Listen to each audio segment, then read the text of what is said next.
Hi hello every one, this is Renu here. இன்றைக்கி வீடியோவில் என்ன பார்க்க போகிறோன்னா, நம்மளோட எமோஷ்னல் ஹெல்த்துக்கு ஒரு பாதிப்பை ஏற்படுத்துகிற ஒரு எமோஷன் பற்றி தான் இன்றைக்கி நம்ம பார்க்க போகிறோம். அந்த எமோஷனை நம்ம எப்படி ஹேண்டில் பண்ணோம், அந்த எமோஷனில் மறுபடியும் நம்ம விழாமல் இருக்கணும்னா என்ன மாதிரி ப்ரிகாஷன்லாம் எடுத்துக்கணும் அப்படிங்கிறத இந்த வீடியோவில் பார்க்க போகிறோம்.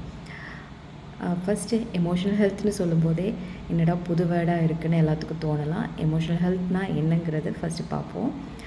இப்போது physical health and mental health அப்படிங்கிற இந்த ரெண்டு வேர்டும் ரொம்ப அதிகமாக இப்போதைக்கு இந்த காலகட்டத்தில் அதிகமாக நம்ம கேட்டுட்ருக்கிற ரெண்டு வார்த்தைகள்.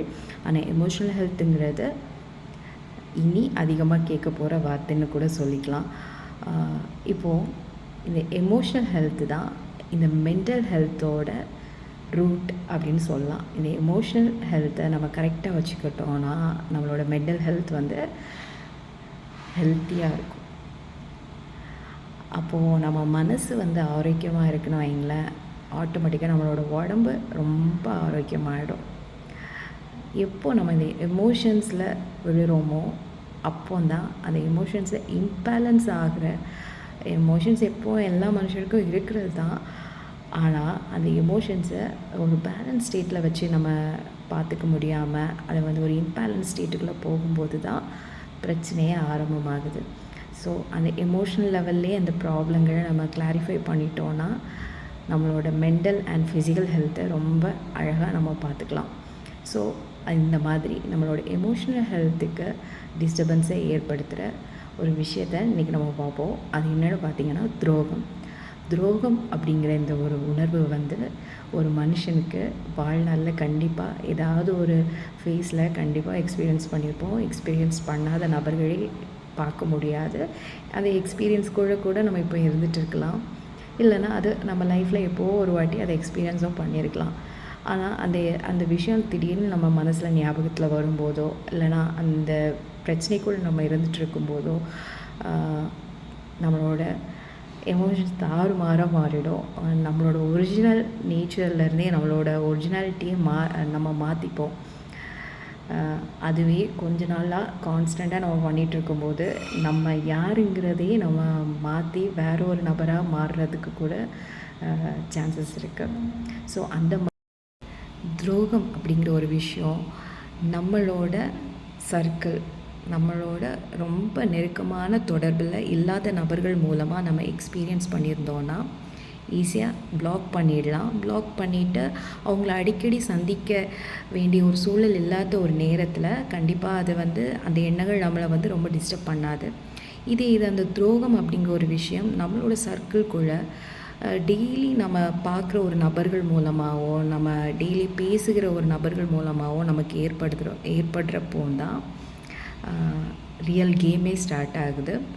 ஃப்ரீக்வெண்ட்டாக அவங்கள பார்க்கும்போதோ இது சில விஷயங்கள் அவங்கக்கிட்ட கான்வர்சேஷன் பண்ணும்போதோ அவங்களால ஏற்பட்ட இந்த வலி நமக்கு எப்போவுமே ஞாபகத்துக்குள்ளே வந்துக்கிட்டே இருக்கும். ஸோ அந்த வலியை நமக்கு வந்து எந்த இடத்துலையுமே ஃபுல் ஸ்டாப் வச்சுட்டு ஹீல் பண்ணுறதுக்கான ஒரு ஸ்பேஸே கிடைக்காம இருந்துகிட்ருக்கோம். ஸோ அந்த இடத்துல தான் நமக்கு பிரச்சனையே ஸ்டார்ட் ஆகும். அப்படி ஒரு நெருக்கமான ஒரு நபர் மூலமாக நமக்கு அந்த துரோகம் அப்படிங்கிற ஒரு உணர்வு நமக்குள்ளே வந்ததுன்னா அதை எப்படி பார்த்துக்கணுங்கிறத நம்ம இந்த வீடியோவில் பார்க்கலாம். ஃபர்ஸ்ட் பாயிண்ட், அந்த ரிலேஷன்ஷிப்பில் நீங்கள் உங்களோட ஒரிஜினல் நேச்சரோட முழுமையாக இருந்திருப்பீங்க. லாயலாகவும் உங்களோட கைண்ட்னஸையும் கரெக்டாக கொடுத்துட்டு அந்த ரிலேஷன்ஷிப்பில் நீங்கள் இருந்திருப்பீங்க. ஸோ அதனால நீங்கள் அந்த கில்ட்டிக்குள்ளே விழ வேண்டிய அவசியமே இல்லை. ஓகே, ஸோ யார் தப்பு பண்ணாங்களோ அவங்க தான் அந்த கில்ட்டிக்குள்ளே விழணுமே தவிர தப்பு பண்ணாமல் நீங்கள் உங்களோட ஒரிஜினாலிட்டிக்குள்ளே இருக்கிறதுனால நான் இப்படி என்னோடய ஒரிஜினாலிட்டியை நான் ஷோ பண்ணேன், என்னோடய கைண்ட்னஸை நான் ஷோ பண்ணேன் அப்படிங்கிறதுக்காக இப்படி இருந்தது நான் தப்பு அப்படின்னு சொல்லிட்டு நீங்கள் கில்ட்டியாக நினைக்க வேண்டிய அவசியமே இல்லை.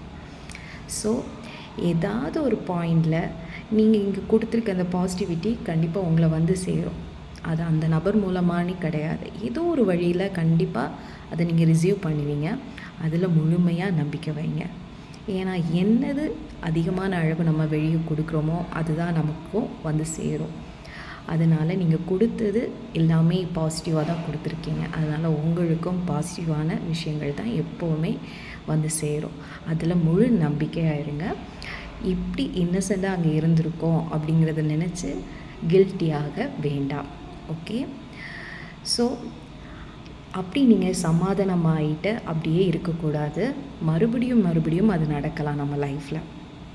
ஸோ அந்த மறுபடியும் நடக்கிறதுக்கு வழி விடக்கூடாது. அந்த இடத்துல நமக்கு நம்மளே ஒரு செல்ஃப் கேர் இல்லைனா ஒரு செல்ஃப் ப்ரொடெக்ஷன் விங் எப்போவுமே நம்ம வச்சுக்கணும். அது என்னென்னா ஒரு பவுண்ட்ரி. அவங்கள பற்றி ஒரு இன்சிடெண்ட்டில் தெரிஞ்சுக்கிட்டோம், அதுக்காக அவங்கள பிளாக் பண்ணவும் முடியாது. டெய்லி சந்திக்கிற ஒரு நபர், அப்போ நம்ம என்ன பண்ண முடியும்? அதுக்கான ஒரு ப்ராப்பர் பவுண்ட்ரிஸ் வச்சுருக்கணும். ஒவ்வொரு முறையும் அவங்க வந்து பேசும்போதோ சில கருத்துக்கள் நம்மக்கிட்ட அதை பற்றி ப்ரெஷரைஸ் பண்ணும்போதோ அவங்களோட இன்டென்ஷன் என்ன அப்படிங்கிறத நம்ம அப்சர்வ் பண்ணிவிட்டு அந்த இடத்துல வாக்குவாதத்துக்குள்ளே போய் மறுபடியும் பிரச்சனைகளை நம்ம இழுத்துக்காமல் புரிஞ்சிக்கிட்டு சாதுரியமாக அவங்கக்கிட்ட எந்த விதத்தில் பேசி அந்த பிரச்சனைக்குள்ளே எமோஷ்னலாக நீங்கள் உடையாமல் வெளிவர்றதுக்கான ஒரு பாசிட்டிவ் அப்ரோச்சுக்குள்ளே நீங்கள் உங்களை கொண்டுட்டு வர்றதுக்கு நீங்கள் ட்ரெயின் பண்ணிக்கணும். ஓகே. கண்டிப்பாக எப்படி சாதுரியமாக அந்த இடத்துல நடந்துக்கணும் அப்படிங்கிறதுக்கான கண்டிப்பாக அது உங்களுக்குள்ளே தான் இருக்கும். அதை நீங்கள் கண்டுபிடிக்கணும். அந்த நபர் எப்படிப்பட்டவங்க, அவங்கக்கிட்ட எந்த மாதிரி பேசினா அவங்களுக்கு அதை எடுத்துப்பாங்க, இல்லைன்னா உங்களுக்கு எந்த பிரச்சனையும் வராது அப்படிங்கிறத நீங்கள் கண்டுபிடிச்சி அதுக்கேற்ற மாதிரி நீங்கள் பேசி அதுலேருந்து வெளியே வர பார்க்கணும். முதல்ல கில்ட்டிக்குள்ளே விழக்கூடாது. 2வது செல்ஃப் ப்ரொடெக்ஷன். அதை எப்போவுமே நீங்கள் மைண்டில் வச்சுக்கோங்க. இந்த 2யும் நீங்கள் ப்ராப்பராக பண்ணிகிட்டு இருந்தீங்கனாலே போதும். அடுத்தடுத்து வரப்போகிற அடிகளுக்கு ஒரு ஃபுல் ஸ்டாப் வச்சிடலாம். ஆல்ரெடி வாங்கின அடியுமே ஈஸியாக நீங்கள் ஹீல் பண்ணிடலாம். 2-3 இடத்துல அந்த ட்ராப்புக்குள்ளே நம்ம விழாமல் எஸ்கேப் ஆகிட்டோனாலே ஆல்ரெடி வாங்கின ஒரு அடி இருக்கும்ல, அது ஆட்டோமேட்டிக்காக ஹீல் ஆகிடும். ஸோ எதுனாலும் பார்த்துக்கலாங்கிற நம்பிக்கையோட, நம்மளால் முடியுங்கிற முழு நம்பிக்கையோட அடுத்தடுத்து வாழ்க்கையில் நம்ம என்ன செய்யணும், நம்மளோட மன சந்தோஷத்துக்கு நல்ல விஷயங்கள் வேறு என்னெல்லாம் இருக்குங்கிறதுல சிந்தனைகளை செலுத்தி அந்த வழிகளில் நம்ம இறங்கி நமக்கு பிடிச்ச மாதிரியான ஒரு வாழ்க்கையை நம்ம வாழ ஆரம்பிச்சிடணும். இதெல்லாம் அப்படியே சைடில் போயிடும்.